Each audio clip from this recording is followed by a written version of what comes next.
అందరూ. రవిబాబుని అడిగారా సార్ మీరు అసలు? నే- ఆహా, రవిబాబుని ఎప్పుడైనా కలిసినప్పుడు ఇంత జర్నీ అయిన తర్వాత రవిబాబు ఆ రోజు నువ్వు ఎందుకు నన్ను చూస్ చేసుకున్నావు ఏంటి అని?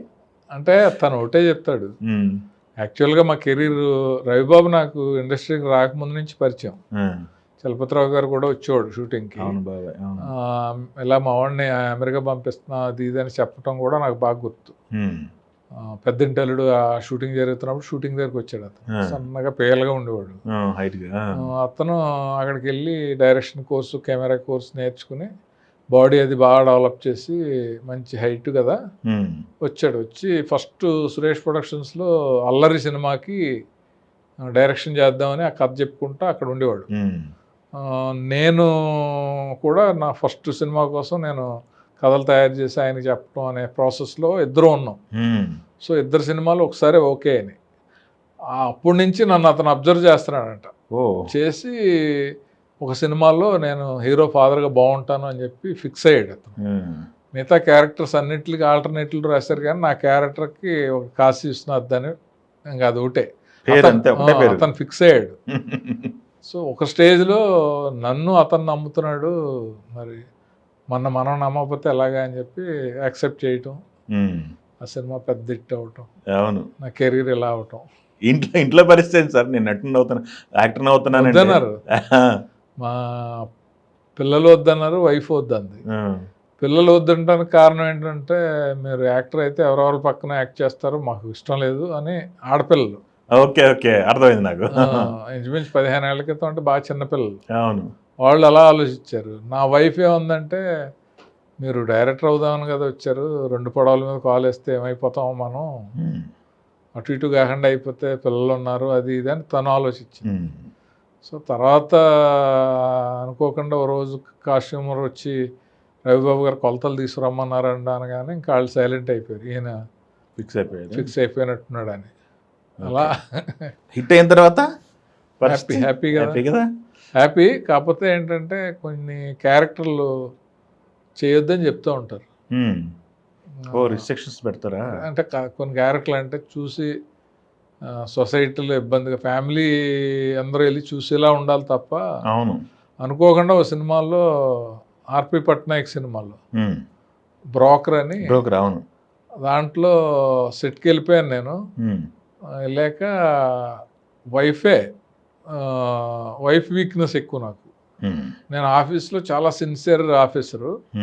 ఎవడన్నా ఫైల్స్ తీసుకొచ్చి సంతకాలు లంచాలు అంటే అస్సలు ఒప్పుకోను నేను, స్ట్రిక్ట్ అనమాట.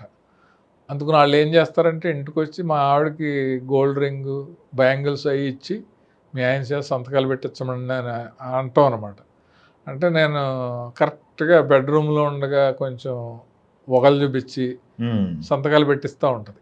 అది కొంచెం ఎబ్బెట్టుగా ఉండే క్యారెక్టర్. నేను అక్కడికి వెళ్ళి చేయలేను అని అనలేను, బట్ అనుకోకుండా అలా చేశాను. అది ఇప్పుడు స్క్రీన్ మీద వచ్చిన వాళ్ళు మా వాళ్ళు తిడుతూ ఉంటుంది. అమ్మాయి వచ్చి నా మీద పడిపోవటం, నన్ను సంతకం పెట్టి ఇలా చేయటం ఇవన్నీ ఉంటాయి. అవును. సో మిగతా ఇప్పుడు వరకు అన్ని పాజిటివ్ క్యారెక్టర్లే బట్టి మొత్తం అంతా కూడా తండ్రి క్యారెక్టర్లైనా మొత్తం పాజిటివ్ క్యారెక్టర్స్. తండ్రి క్యారెక్టర్లు, విలన్ క్యారెక్టర్ చేశాను. ఏం చేసినా కూడా దానికి పెద్ద అబ్జెక్షన్ అంటే మాట్లాడుకునేలాగా, చెడుగా మాట్లాడుకునేలాగా ఇప్పుడు లేదు. ఎస్. విలన్గా చేయటంలో కూడా ఒక ఇది ఉంటుంది సార్, సాఫ్ట్గా ఉండే మీరు కఠినంగా చేయటం అనేది మామూలు విషయం కాదు అది. అంటే పరుచూరు మురళి అధినాయకుడని బాలకృష్ణ గారి సినిమాలో అంటే రావు గోపాలరావు గారు కైండ్ పెర్ఫార్మెన్స్, ఆ లుక్కు, మీ కలరు ఉంటుందని చెప్పి మీసం తీయించేసి దాంట్లో చేశాడు. 100% ఆ సినిమా కానీ హిట్ అయితే రావు గోపాలరావు గారు వేసే క్యారెక్టర్స్ లాంటివి అన్నీ నన్ను ఆలోచించేవాళ్ళు. అప్పుడు దానికి గెటప్ కూడా ఉంది కదా సార్? గెటప్ ఉంది, చాలా బాగా క్లిక్ అయింది. నా వేషం వరకు మంచి పేరు వచ్చింది. బట్ సినిమా ఆడకపోతే ఎవరికి, సినిమా ఆడితే జూనియర్ ఆర్టిస్ట్ కూడా పేరు వస్తుంది. అవును, ఆడకపోతే ఎంత మంచి పర్ఫార్మెన్స్ చేసినా బూడిద పోసిన పన్నీరే. అట్లా మిస్ అయినాయి, అరే మిస్ఫైర్ అయిన దాని క్యారెక్టర్లు ఏమైనా ఉన్నాయి సార్? ఉన్నాయి సార్. ఎట్లంటే ఇది ఒకటేనా? ఇట్లా కొంచెం నాకు మిస్ అయిన ఆపర్చునిటీస్ లాగా ఏమి లేవు. మ్యాక్సిమం నా దగ్గరికి ఎవరైనా వస్తే అన్ని యాంగిల్స్లోనూ కోఆపరేట్ చేస్తాను కాబట్టి నన్ను అదే నాకు రావటం ముందు ఏం జరిగిందో నాకు తెలియదు, కానీ వస్తే ఏ క్యారెక్టర్ నేను మిస్ అవటం జరగదు. Okay okay super sir. మీరు ఇప్పుడు ఈ తరం నటులందరిని కూడా చూస్తున్నారు. గోల్డెన్ ఎరా చూశారు, పెద్దవాళ్ళంతా చూశారు, ఇప్పుడున్న స్టార్స్ని చూస్తున్నారు. ఏంటి సార్ ఇద్దరికి కంపారిజన్ అంటే, ఈ తరానికి ఆ తరానికి కంపారిజన్ అంటే మీరు ఏమైనా చెప్పగలరా? కంపారిజన్ అనేది స్టార్డమ్ అప్పుడు ఉండేది, ఇప్పుడు ఉంది, బట్ డిఫరెంట్ షేప్లో ఉంటుంది.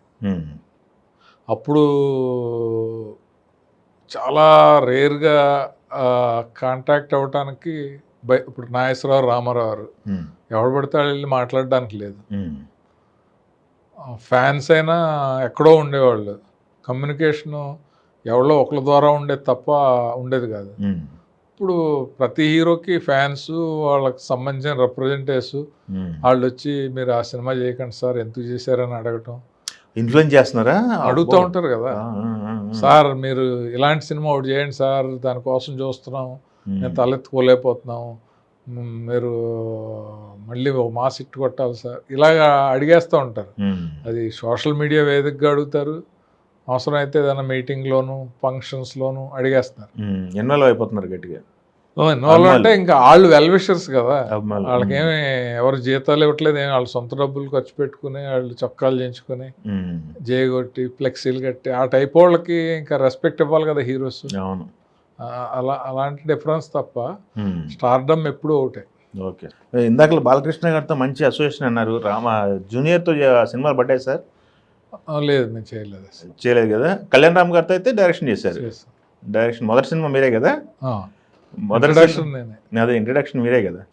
మొదటి సినిమా ఎలా జరిగింది సార్ కళ్యాణ్ రామ్ గారితో? అప్పుడు కళ్యాణ్ రామ్, ఇప్పుడు కళ్యాణ్ రామ్ అంటే చెప్పమంటే ఏం చెప్తారు? కళ్యాణ్ రామ్ ఎప్పుడు మంచోడే, అంటే అప్పుడు బిగినింగ్, అప్పుడు కొంచెం డిఫరెంట్ కాన్సెప్ట్లతోటి సొంతంగా సినిమాలు తీసి మంచి హీరోగా ప్రూవ్ చేసుకున్నాడు. అప్పుడు ఏంటంటే బయట సినిమాలు బిగినింగ్లో చాలా కొంచెం దాని ఏమంటారు షై ఫీలింగ్లు, సాఫ్ట్గా అలాగే ఇప్పుడు అలాగే ఉంటాడు. ఇమేజ్ మటుకు కొంచెం మాస్ ఇమేజ్ వచ్చింది ఇప్పుడు. నేను కలిస్తే ఇప్పుడు బాగా మాట్లాడతాడు అంతా. ఓకే, వీళ్ళతో సార్ బన్నీ, చరణ్ వీళ్ళతో రాపోవాలంటే సార్ మీకు ర్యాప్ అని ఏం లేదు, కానీ నేను పని చేసినప్పుడు చాలా బాగా మాట్లాడేవారు. బన్నీ బాగా మాట్లాడేవాడు, ఆయన చరణ్ కూడా కలిసి భోజనం చేసేవాళ్ళం, గోవిందుడు అందరు వాడు టీవీలో చూస్తున్నామండి మీ క్యారెక్టర్స్ అయ్యి అని అబ్జర్వేషన్. చాలా చాలా డీసెంట్గా ఉంటాడు చరణ్. చిరంజీవి గారితో పడ్డాయి సార్ సినిమాలు? చిరంజీవి గారితో అది బోలా శంకర్ చేశాను నేను. బోలా శంకర్ పడ్డది కదా. అంటే దానికి ముందే ఆయనకి నాకు మంచి అనుబంధం ఏర్పడింది. మేము ఎప్పుడు కలిసి పని చేయలేదు, కానీ ఎప్పుడో ఒకసారి ఆయన గురించి సోషల్ మీడియాలో తప్పుగా ఒక కామెంట్ చదివాను నేను.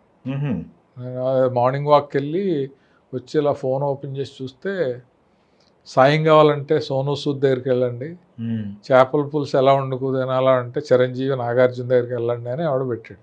అబ్బో, సో చదివి చాలా కోపం వచ్చేసింది నాకు. అప్పుడు ఫేస్బుక్లో నేను ఇలా కాశీమంజలి కథల్లాగా పెడతా ఉండేవాడిని. కోపం వచ్చి కాఫీ తాగిన తర్వాత అలా రాస్తా కూర్చున్నాను చిరంజీవి గారికి సపోర్ట్గా. ఫస్ట్ హెడ్డింగే మెగాస్టార్ని విమర్శించే హక్కు ఎవరికి లేదు అని పెట్టి, దాంట్లో లోపల ఆయన ఎంతో కష్టపడి ఇలా వచ్చి బ్లడ్ బ్యాంక్ పెట్టాడు, ఆయన CC హెల్ప్ చేశాడు. ఎవరో సోనూ సూద్ని పొగిడితే పొగడండి, ఈయన కామెంట్ చేయడానికి మీరెవరు, కంపేర్ చేయటం ఏంటి? ఎన్ని సందర్భాల్లో హీరోలు ఇక్కడ డబ్బులు ఇచ్చారు, ఎన్ని కెలామిటీలు జరిగినప్పుడు, సునామీలు వచ్చినప్పుడు తెలుగు హీరోలు చేస్తూనే ఉన్నారు, వాళ్ళని తక్కువ చేసి మాట్లాడడం కరెక్ట్ కాదని చెప్పి అంటే, అది కొండేటి సురేష్ ద్వారా చిరంజీవి గారి దగ్గరికి వెళ్ళి ఆయన నాకు ఫోన్ చేసి మంచి ఒక వాయిస్ మెసేజ్ పెట్టి ఇంటికి పిలిచి కాఫీ ఇచ్చి అలాగే మా ఇద్దరికి. దాని తర్వాత చాలాసార్లు బ్లడ్ బ్యాంక్ అని ఇంకోటని, నేను అప్పుడు డైరెక్టర్స్ యూనియన్ ప్రెసిడెంట్గా నన్ను ఇంటికి పిలిచి అప్రిషియేట్ చేసి, ఈ కార్మికుల సమస్యలప్పుడు కూడా కలిసేవాళ్ళం. ఆ టైంలోనే మేహర్ రమేష్ గారు కూడా మాతో ఉండేవాడు. ఆయన బోళా శంకర్లో నాకు పక్కన మంచి వేషం ఇచ్చాడు. ఓకే, ఎలా ఉంది సార్ స్క్రీన్ షేరింగ్? బాగుంటుంది. ఆయన చాలా మేధావి. అంటే పర్ఫార్మెన్స్లో చుట్టుపక్కల అందరినీ లైవ్లీగా చూసుకుంటూ బాగా సీన్ బాగా రావడానికి చాలా కష్టపడేవాడు ఆయన.